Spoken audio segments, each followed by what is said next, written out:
Welcome to this episode of 50-Second Film Feels. Guys, Sinners, Ryan Coogler, one of my favorite directors, Michael B. Jordan. We knew this was going to work, right? We knew this was going to work. It is not easy to play your own twin. Let me tell you. I mean, Tom Hardy played it off in Legend. That was great. Mark Ruffalo played it off in a show on HBO that I don't think anybody saw, but amazing. Michael B. Jordan, of course, crushed it. It is not always a good idea. Not everybody do it. Not always a good idea to play your own twin. And I'll tell you because I've done it before. Let me tell you a story. True story. Sophomore year, me and my twin sister switched classes. And teachers didn't know we had a twin. All of the other kids knew that we had a twin sister. So it was like, let's just do this because it's fun. My sister's name is Dee. So the joke has always been she's Tweedledee, I'm Tweedledum because she's clearly the smarter twin.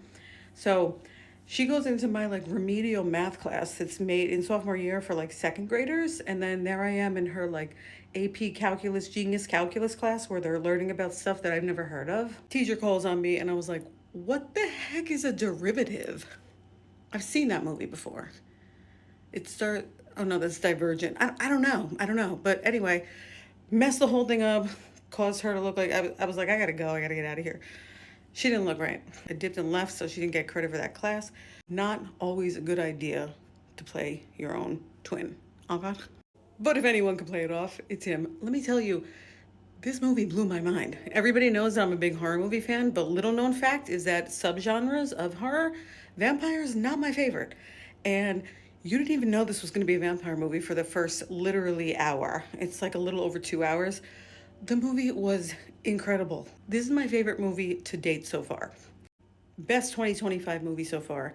There is incredible things that they're doing with music. And y'all know that I love music as a tool.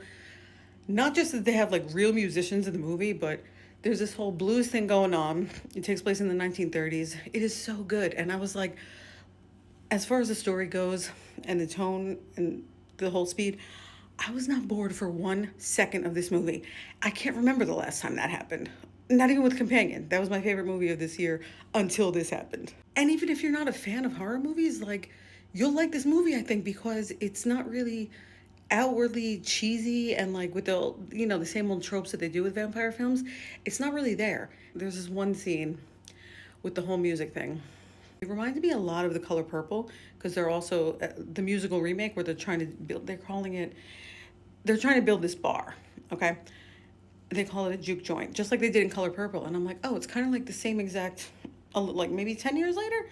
The only thing I could say if I had to nitpick something is the backstory is that they're there and they just show back up in Mississippi in the 30s. And later in the movie, they point out the fact that they were up there working for Capone.